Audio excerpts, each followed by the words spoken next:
My question is for the government leader in the Senate. The parliamentary budget officer has stated that he has received little concrete information regarding the military spending increase announced on June 9 and is therefore unable to confirm whether Canada will actually meet the NATO target of 2% by 2026. And yet the Prime Minister has fully endorsed the new 5% of GDP benchmark discussed at the NATO summit, already pointing to existing expenditures that Canada could count on towards that percentage.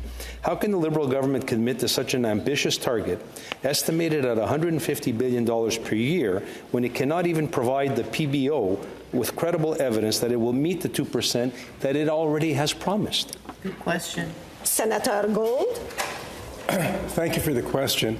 The Prime Minister has been very clear that faced with the changing circumstances that Canada faces, it is necessary to make up for decades of underinvestment in our military, to increase our commitment to our own sovereignty and the defense thereof.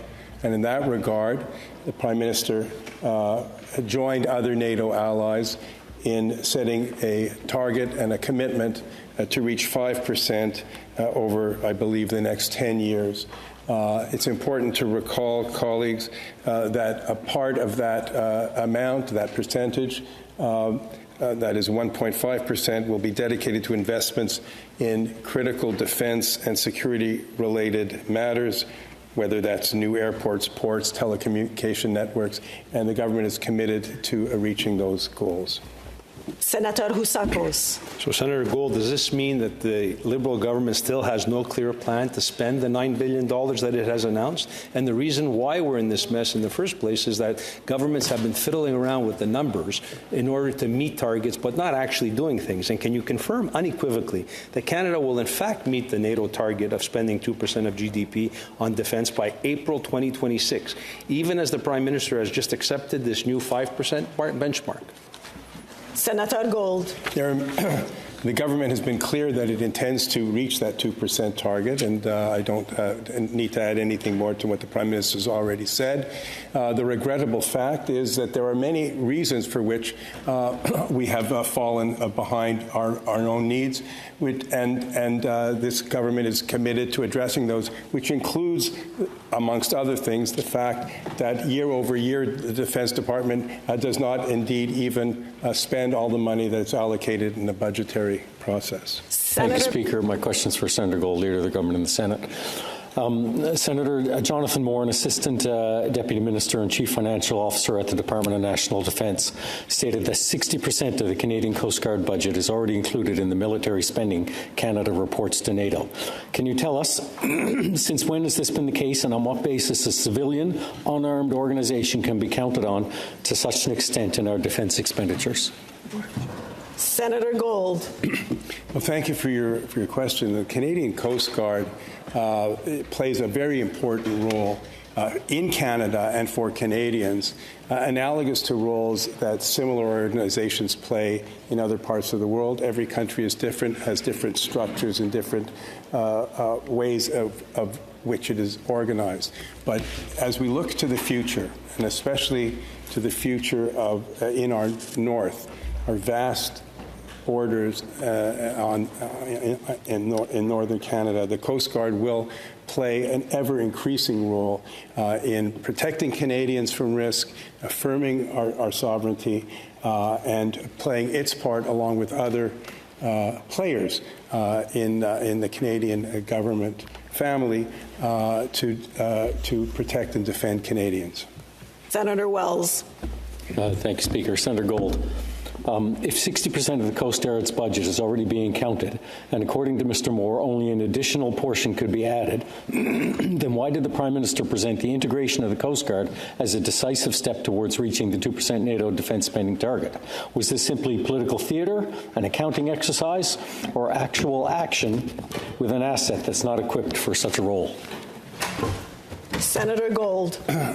Well, respectfully, Senator, and thank you for your question, I'm not sure that any of the answers you offered me are quite necessarily correct or capture the intent of this government.